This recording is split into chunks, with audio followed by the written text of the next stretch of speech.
கரூரில் நடந்தது பெருந்துயரம், கொடுந்துயரம். இதுவரை நடக்காத துயரம், இனி நடக்கக்கூடாத துயரம்.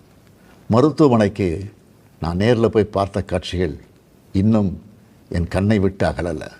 கனத்த மனநிலையிலையும் துயரத்திலையும் தான் இன்னும் இருக்கேன். செய்தி கிடைச்சதும் மாவட்ட நிர்வாகத்தை முடுக்கிவிட்டு எல்லா உத்தரவுகளையும் பிறப்பித்த பின்னாலும் என்னால் வீட்டில் இருக்க முடியலை. உடனே அன்றைக்கி நைட்டே கரூருக்கு போனேன். குழந்தைகள், பெண்கள்னு 41 உயிர்களை நாம் இழந்திருக்கிறோம்.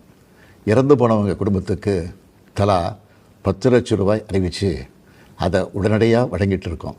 ஹாஸ்பிட்டலில் சிகிச்சை பெற்று வர்றவங்களுக்கு அரசு சார்பில் முழு சிகிச்சையை வழங்கி வரோம். நடந்த சம்பவங்களுக்கான முழுமையான உண்மையான காரணத்தை ஆராய முன்னாள் நீதியரசர் அருணா ஜெகதீசன் அவர்கள் தலைமையில் ஒரு நபர் விசாரணை ஆணையம் அமைக்கப்பட்டிருக்கு. ஆணையத்தோட அறிக்கை அடிப்படையில் அரசோட அடுத்த கட்ட நடவடிக்கையில் இருக்கும்னு உறுதியளிக்கிறேன். இதற்கிடையே சோஷியல் மீடியாவில் சிலர் பரப்புற வதந்திகளையும் பொய் செய்திகளையும் பார்த்துட்டு தான் இருக்கேன். எந்த ஒரு அரசியல் கட்சி தலைவரும் தன்னோட தொண்டர்களும் அப்பாவி பொதுமக்களும் இறக்கிறத எப்பொழுதும் விரும்ப மாட்டாங்க. இந்த சம்பவத்தில் உயிரிழந்தவங்க எந்த கட்சி சார்ந்தவங்களாக இருந்தாலும் என்னை பொறுத்த வரைக்கும் அவங்க நம்மளோட தமிழ் உறவுகள்.